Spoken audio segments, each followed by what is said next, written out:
नमस्कार दोस्तों, मैं Vijay Tiwari the book society में आपका स्वागत है। जहां इस वीडियो के माध्यम से आज सब्जेक्ट कोड BHIC 106 के कुछ महत्वपूर्ण प्रश्नों की चर्चा आपके साथ की जाएगी। जैसा कि आप सभी जानते हो कि सब्जेक्ट कोड BHIC 106 का संबंध आधुनिक पश्चिम के उदय से है। जहां इस PDF में टोटल 10 क्वेश्चन होंगे और जो पहला प्रश्न है वो प्रश्न ये है कि सामंतवाद से पूंजीवाद में संक्रमण पर वाद विवाद पर विश्लेषण कीजिए। मोस्ट रिपीटेड क्वेश्चनों में से एक क्वेश्चन है ये, और इस बार भी इसके आने की संभावना बहुत ज्यादा बनती है कि भाई सामंतवाद से पूंजीवाद में संक्रमण पर क्या वाद विवाद थे। तो इससे पहले हम क्वेश्चन के आंसर को समझें। सबसे पहले यह समझ लेते हैं कि सामंतवाद और पूंजीवाद होता क्या है। तो देखो, यूरोप में जो अर्थव्यवस्था की प्रणाली चलती थी उस प्रणाली का नाम था सामंतवाद। इस प्रणाली में क्या होता था कि ये पूरा एरिया है, जैसे इस एरिया को छोटे छोटे अलग अलग भागों में बांट दिया जाएगा और हर भाग का जो नियंत्रण है वो एक व्यक्ति के हाथ में होगा। जिस व्यक्ति के हाथ में नियंत्रण होगा वो होगा सामंत। वो सामंत इस पूरे एरिया के जितने भी किसान होंगे, शिल्पकार होंगे, ये सब उसके नियंत्रण में ही काम करेंगे और ये पूरा सिस्टम सामंती सिस्टम कहलाएगा। तो सामंती व्यवस्था का सबसे बड़ा दोष ये था कि इसमें व्यक्ति को ना स्वतंत्रता नहीं थी। इस एरिया के सारे व्यक्ति उस सामंत के अंडर में होंगे। सामंत जैसा कहेगा उन्हें वैसे करना पड़ेगा। जितनी भी कृषि होगी उसका टैक्स जो है वो सामंत लेगा, फिर ये सामंत जो टैक्स किसको देगा, राजा को देगा। तो सामंतवादी प्रथा में क्या होता है, व्यक्ति की स्वतंत्रता कम होती है, बंधुआ मजदूरी, दास प्रथा जैसी चीजें चलती हैं। जो किसान होते हैं इनको ज्यादा से ज्यादा स्वतंत्रता नहीं होती है, ऐसे में ये मजबूरी में अपना जीवन जीते हैं। तो एक तरीके से जो सामंतवादी प्रथा थी ये यूरोपियन अर्थव्यवस्था के लिए बहुत विनाशकारी थी, ऐसा लोग कहते हैं। अब क्या हुआ, एक दिन ये सामंतवादी प्रथा खत्म हो गई और उसकी जगह एक नई व्यवस्था ने जन्म लिया और उस व्यवस्था का नाम था पूंजीवाद। अब पूंजीवादी व्यवस्था में क्या होता है, पूंजी वाली व्यवस्था में यहाँ पर ये सारा सिस्टम खत्म हो जाएगा। हर एक व्यक्ति को क्या होंगे, हर व्यक्ति को आज़ादी होगी कि वो अपनी मनपसंद का व्यवसाय शुरू कर सकता है, नए नए विचारों को लेके आ सकता है और इस तरीके से एक पूरी पूरी इकोनॉमी बूस्ट हो जाएगी।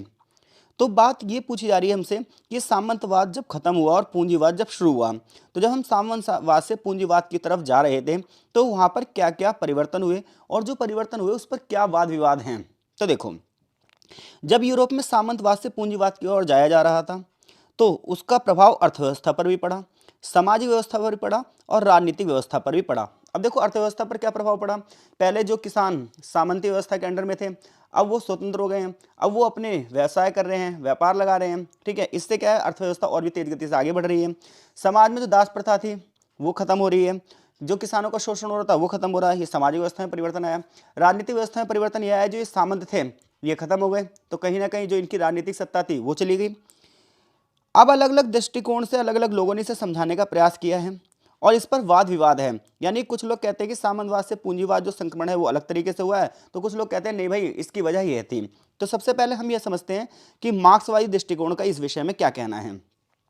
तो मार्क्सवादी दृष्टिकोण ये कहता है कि जो सामंतवाद से पूंजीवाद में चेंज हुआ, यह चेंज वर्ग संघर्ष का परिणाम है। वर्ग संघर्ष का मतलब यह है कि जब गरीबों का शोषण बहुत ज़्यादा होने लगा होगा, किसानों का शोषण बहुत ज़्यादा होने लगा होगा, तो इन लोगों ने अपने हक की आवाज़ उठाई होगी और जब इन लोगों ने मिलकर एक संघर्ष किया होगा, आंदोलन किया होगा, तो सामंतों की सत्ता ढह गई होगी और पूंजीवाद का उदय हुआ होगा। तो मार्क्सवादी दृष्टिकोण कहता है कि साम्यवाद से पूंजीवाद की तरफ जाने का सबसे बड़ा कारण था वर्ग संघर्ष। वर्ग संघर्ष मैंने आपको बता दिया, एक हाई क्लास होती है, एक लो क्लास होती है, यानी कि एक अमीर वर्ग होता है, गरीब वर्ग होता है। गरीब वर्ग अपने अधिकारों की बात करेगा और अमीर वर्ग को धूल चटा देगा। उसके तत्पश्चात समाज में क्रांति हो जाएगी और पूरी तरीके से सामाजिक व्यवस्था बदल जाएगी। ऐसा किसका कहना है, मार्क्सवादियों का कहना है। मार्क्सवादी ये कहते हैं कि सामंती व्यवस्था में भूमि पर निर्भरता ज़्यादा थी और किसानों का शोषण होता रहता था। जमींदार किसानों का बड़े पैमाने पर शोषण करता था, जिसकी वजह से बाजार, व्यापार, टेक्नोलॉजी जो डेवलपमेंट है, ये सब सामंती व्यवस्था के अंतर्गत अप्रभावी हो गए, यानी कि बेकार हो गए। फिर धीरे धीरे करके पूंजीवाद का उदय हुआ। ठीक है, तो मार्क्स ये कह रहा है कि पूंजीवाद भी आगे चलकर संघर्ष में आएगा और एक नई व्यवस्था आएगी, समाजवाद। ठीक है भाई, तो अगर आपसे क्वेश्चन पूछा जा रहा है कि सामंतवाद से पूंजीवाद की तरफ जाने में जो घटना घटी है उसको लेकर इतिहासकारों के बीच में वाद विवाद क्या है, तो मार्क्सवादी दृष्टिकोण के जितने भी इतिहासकार हैं उनका ये मानना है कि सामंतवाद से माफ कीजिएगा, हाँ, सामंतवाद से पूंजीवाद की तरफ जो हम गए इसका सबसे बड़ा कारण था वर्ग संघर्ष। फिर वो कह रहे हैं कि पूंजीवाद में भी ऐसे ही होगा और फिर एक नया व्यवस्था आएगी और उस व्यवस्था का नाम होगा समाजवाद। अब इस विषय में उदारवादी दृष्टिकोण के विचारकों का क्या कहना है ये सुन लो। तो देखो, उदारवादी दृष्टिकोण ये कहते हैं कि जैसे जैसे अर्थव्यवस्था का विकास होता गया, समाज प्रगतिशील होता गया, तकनीक में लगातार नवाचार होते गए, यानी कि नई नई टेक्नोलॉजी आती गई। तो इस वजह से सामंती व्यवस्था समाप्त हो गई खुद ही, और खुद ही पूंजीवाद का उदय हुआ। उन्होंने कहा कि बाजार अर्थव्यवस्था बढ़ी, व्यापार का विस्तार हुआ, नई नई खोज हुई, जैसे अमेरिका की ओर जाने वाले रास्ते की खोज हुई, एशिया की तरफ जाने वाले रास्ते की खोज हुई, तो बड़े पैमाने पर व्यापार बढ़ा।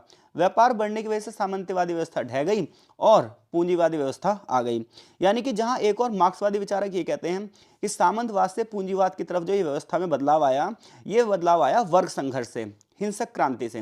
वहीं उदारवादी विचारक ये कहते हैं कि समाज प्रगतिशील होता है, समय के साथ इसमें बदलाव आता है, और ये बदलाव स्वाभाविक ही होते हैं। जैसे जैसे अर्थव्यवस्था का विकास होगा, टेक्नोलॉजिकल इनोवेशन होगा, नई नई तकनीकें आएंगी, तो अपने आप ही धीरे धीरे करके समाज में बदलाव आएगा। और इसी तरीके से सामंतवादी व्यवस्था खत्म हुई। उन्होंने कहा नए नए समुद्री मार्गों की खोज हुई, बाजारी अर्थव्यवस्था को बढ़ावा मिला, समुद्री व्यापार को बढ़ावा मिला। ऐसे में सामंतवादी व्यवस्था स्वयं ही खत्म हो गई और पूंजीवादी व्यवस्था आ गई। ठीक है।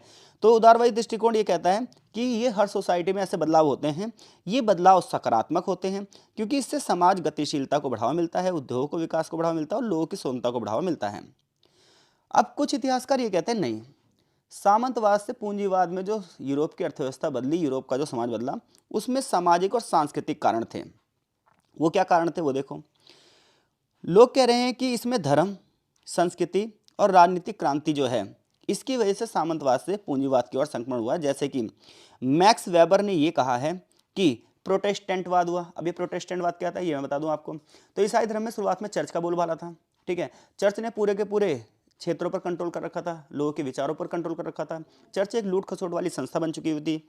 ऐसे में प्रोटेस्टेंट आंदोलन हुआ, जिन्होंने ये कहा कि हमें एक मीडिएटर की जरूरत नहीं है अगर गॉड को प्राप्त करना है तो। इस तरीके से समाज में सामाजिक परिवर्तन हुए, धार्मिक परिवर्तन हुए, राजनीतिक परिवर्तन हुए, और धीरे धीरे करके सामंती जो समाज है वो धीरे धीरे टूटने लगा, और समाज में शहरीकरण को बढ़ावा मिलने लगा, उद्योगों को बढ़ावा मिलने लगा, रोजगार की प्रवृत्तियां धीरे धीरे बदल गई। समाज जो पहले कृषि पर निर्भर था, अब वो धीरे धीरे करके व्यापार पर निर्भर होने लगा, और पूरी की पूरी व्यवस्था बदल गई सामंतवाद से पूंजीवाद की ओर।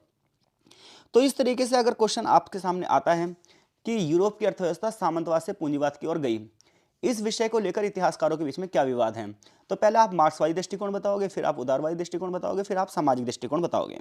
तो इस प्रकार से कुछ लोग कहते हैं कि आर्थिक कारक हैं, कुछ लोग कहते हैं सामाजिक कारक हैं। यानी कि पूंजीवाद का जो आना हुआ और सामंतवाद का जो जाना हुआ, इसमें कुछ अर्थव्यवस्था के भी कारक थे और कुछ सामाजिक व्यवस्था के भी कारक थे। समाज धीरे धीरे क्या हुआ, बदल गया। कुल मिलाकर निष्कर्ष ये निकलता है कि सामंतवाद से पूंजीवाद की ओर जो यूरोपियन अर्थव्यवस्था गई, ये एक बहुत ही जटिल प्रक्रिया है। इसे समझने के लिए हमें आर्थिक स्तर का भी अध्ययन करना पड़ेगा, सामाजिक स्तर का भी अध्ययन करना पड़ेगा और सांस्कृतिक स्तर का भी अध्ययन करना पड़ेगा। क्योंकि किसी भी व्यवस्था का जो पतन होता है और किसी भी व्यवस्था की जो शुरुआत होती है, इसके पीछे कोई एक कारण काम नहीं करता, बल्कि इसके पीछे तीन चार चीजें और बहुत सारी चीजें कई बार एक साथ काम करती हैं। तो वो अलग बात है कि कोई विचारक का प्रभाव किस तरफ है। जैसे कार्ल मार्क्स की बात करें तो मार्क्सवादी विचारक हमेशा हर चीज को लेकर वर्ग संघर्ष ढूंढते हैं।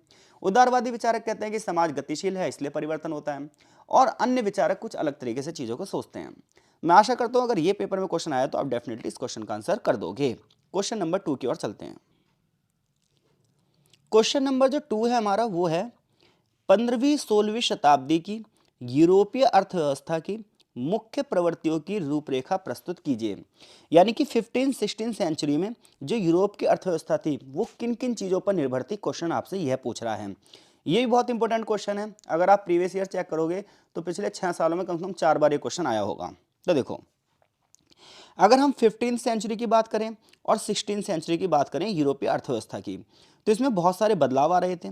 सामंतवादी व्यवस्था खत्म हो गई थी, ये बात हमने दूसरी ओर पढ़ ली है पहले क्वेश्चन में, और पूंजीवादी व्यवस्था शुरू हो रही थी।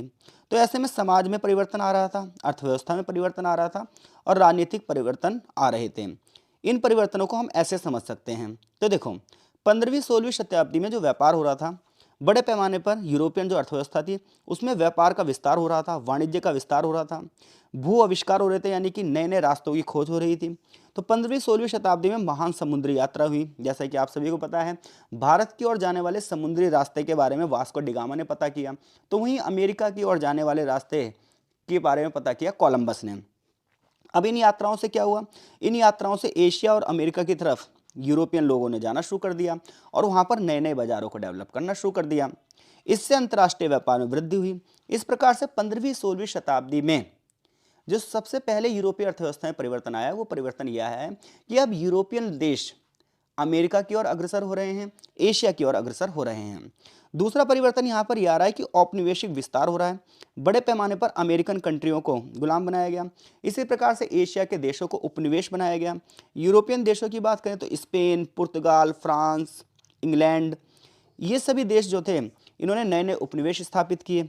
उन देशों से इन्होंने सोना, चांदी, मसाले और अन्य कीमती वस्तुएं जो है प्राप्त करनी शुरू करी और धीरे धीरे करके ये देश लग्जरी लाइफ जीने लगे और अफ्रीकन देश, एशिया के देश, अमेरिकन देश ये क्या हुए, गरीबी के में बदहाल रूप से जूझते रहे।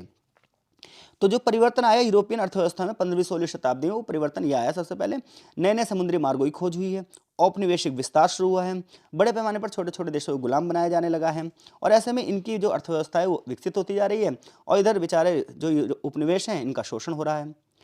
यूरोपियन अर्थव्यवस्था में जो अगला प्रभाव आया है वो प्रभाव आया धन का प्रभाव, मुद्रास्फीति का प्रभाव। तो अमेरिका से बड़ी मात्रा में सोना, चांदी यूरोप में आने लगा। इससे एक मूल्य क्रांति बोलते हैं, प्राइस रेवोल्यूशन बोलते हैं। इससे वस्तुओं के दाम बहुत तेजी से बढ़ने लगे। मुद्रा की अधिकता के कारण मुद्रास्फीति बढ़ी, यानी कि महंगाई बढ़ गई। किसानों और मजदूरों के लिए यूरोप में कठिन समय था, लेकिन व्यापारी और पूंजीपतियों को लाभ हो रहा था। अगला परिवर्तन जो आया यूरोपियन अर्थव्यवस्था में 15वीं-16वीं शताब्दी में वो आया कृषि व्यवस्था में परिवर्तन, क्योंकि सामंतवादी व्यवस्था खत्म हो गई, किसान स्वतंत्र हो गए, धीरे धीरे करके वो किसान उद्योगपति बन गए और इस तरीके से एक एनक्लोजर मूवमेंट की शुरुआत हुई और सबसे ज्यादा फायदा इसे इंग्लैंड को मिला। अब जब लोगों के पास धन आना शुरू हुआ तो बाजार के लिए उत्पादन बढ़ने लगा, बड़े भूभाग पर फसलें उगाई जाने लगी, बड़े पैमाने पर अनाज में इन्वेस्टमेंट किया जाने लगा, ऊन उत्पादन में बढ़ोतरी होने लगी। इसके अलावा 15वीं-16वीं शताब्दी में यूरोप में बड़े पैमाने पर शहरीकरण का भी विकास हुआ, उद्योगों का भी विकास हुआ। तो जब व्यापार और वाणिज्य फूलता है तो आपको भी पता है शहरों का विकास होता है। इटली की बात करें तो वहाँ पर एक वेनिस शहर था, एक फ्लोरेंस शहर था, इसी प्रकार से यूरोप का एक शहर था एंटवर्प। ये सब प्रमुख व्यापारिक केंद्र हुए। 15वीं-16वीं शताब्दी से पहले जहाँ यूरोप की अर्थव्यवस्था मुख्य रूप से सामंती व्यवस्था पर निर्भर थी, वहीं इसमें जो परिवर्तन आया वो ये हुआ कि मैन्युफैक्चरिंग यानी कि विनिर्माण का उदय हुआ, बड़े पैमाने पर शिल्प उद्योग लगे, कुटीर उद्योगों का विकास हुआ, पुरानी प्रणाली कमजोर होने लगी और नए नए स्वतंत्र व्यापारी आगे बढ़ने लगे। इसी तरीके से 15वीं-16वीं शताब्दी में बैंकिंग सेक्टर का भी विकास हुआ, बड़े पैमाने पर लोन जैसी सुविधाएं शुरू हो गई। फ्लोरेंस में एक मेडिसी परिवार था और एक फुगर परिवार था, इनका प्रमुख योगदान था बैंकिंग प्रणाली में। और सबसे बड़ी बात यह हुई कि यूरोप में रेनेसा हुआ, खासतौर पर इटली से शुरुआत हुई इसकी। रेनेसा का मतलब यह है कि समाज अंधकार युग से प्रकाश युग की ओर जा रहा है, हर तरफ बदलाव हो रहे हैं, लोग अब लॉजिकल बातें कर रहे हैं, अब उनकी सोच धार्मिक नहीं रही है, टेक्नोलॉजिकल इनोवेशन हो रहा है, नई नई मशीनें बन रही हैं, छपाई खाने शुरू हो रहे हैं, चित्रकलाओं में विकास हो रहा है। अब लोग उस लोक के बारे में नहीं सोच रहे हैं बल्कि इस लोक के बारे में सोच रहे हैं। व्यापारी अब जो है वो राज्य से यानी कि राजनीति से जुड़ाव रख रहे हैं और बड़े पैमाने पर व्यापार के लिए नियम भी बन रहे हैं। एक्सपोर्ट को बढ़ावा दिया जा रहा है और इंपोर्ट को कम से कम करने की कोशिश की जा रही है। इस प्रकार से अगर हम 15वीं-16वीं शताब्दी की यूरोपियन अर्थव्यवस्था की बात करें तो ये अर्थव्यवस्था ग्रामीण से शहरी अर्थव्यवस्था की ओर बढ़ रही है। अंतर्राष्ट्रीय व्यापार मार्गों को बढ़ावा मिल रहा है, बैंकिंग सेक्टर को बढ़ावा मिल रहा है, कृषि व्यवस्था का पतन हो रहा है और उद्योगों का बढ़ावा मिल रहा है। बैंकिंग सेक्टर आगे बढ़ रहे हैं और धीरे करके टेक्नोलॉजिकल इनोवेशन हो रही है हर क्षेत्र में, चाहे वो सामाजिक, आर्थिक, राजनीतिक कोई भी क्षेत्र हो। तो अगर क्वेश्चन आपसे ये पूछा जा रहा है कि भैया 15वीं और 16वीं शताब्दी में यूरोपियन अर्थव्यवस्था की मुख्य प्रवृत्तियां बताओ, तो मैं आशा करता हूं इस क्वेश्चन का आंसर आप आसानी से दे देंगे। अगले क्वेश्चन की ओर हम बढ़ रहे हैं।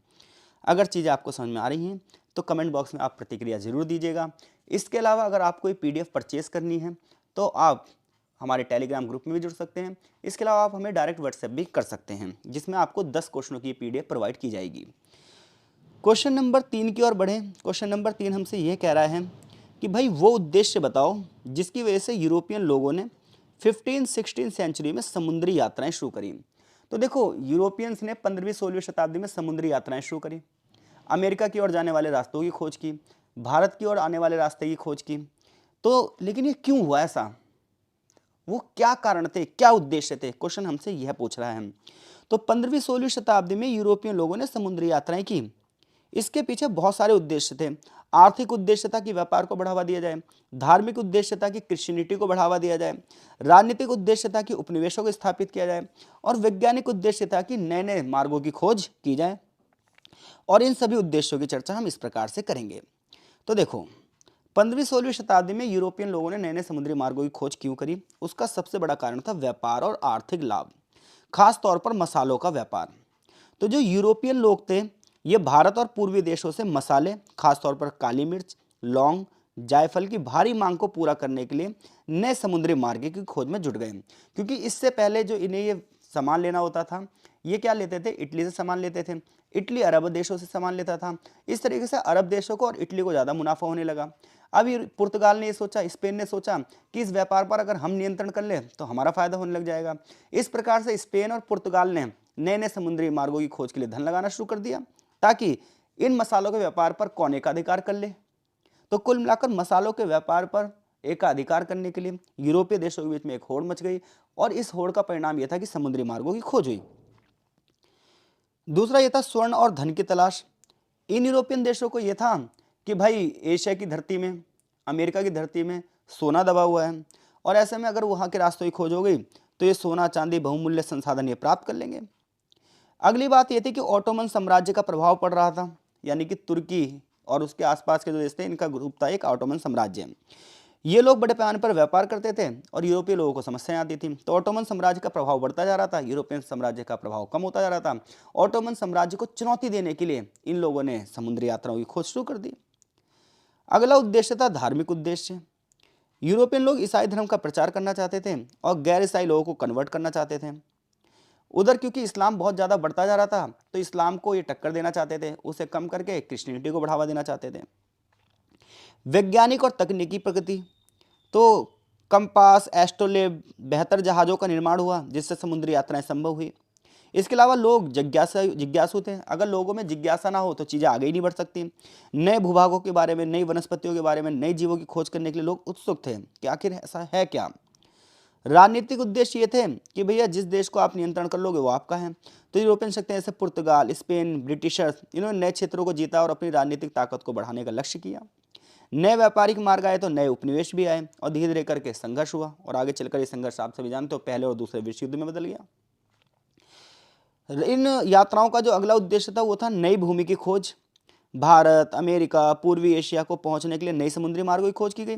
Pacific ocean, Atlantic ocean, Indian ocean का अध्ययन किया गया, और जो जो भूमि जो नहीं जानता था उनके बारे में भी खोज शुरू हुई। इस प्रकार जो यूरोपीय यात्राएं थीं, इन सबके उद्देश्य क्या थे? आर्थिक लाभ था, धार्मिक विश्वास था, वैज्ञानिक जिज्ञासा थी, राजनीतिक प्रतिस्पर्धा थी, और इन सब ने आज दुनिया को वहां लाकर खड़ा कर दिया जहां दुनिया आज आप देख रहे हो। तो मैं आशा करता हूं इन तीनों क्वेश्चनों में से कोई भी क्वेश्चन आया तो आप डेफिनेटली पेपर में कर दोगे। अगले क्वेश्चन की जो चर्चा है हम इस वीडियो के भाग 2 में करेंगे। तब तक के लिए आपका बहुत बहुत धन्यवाद।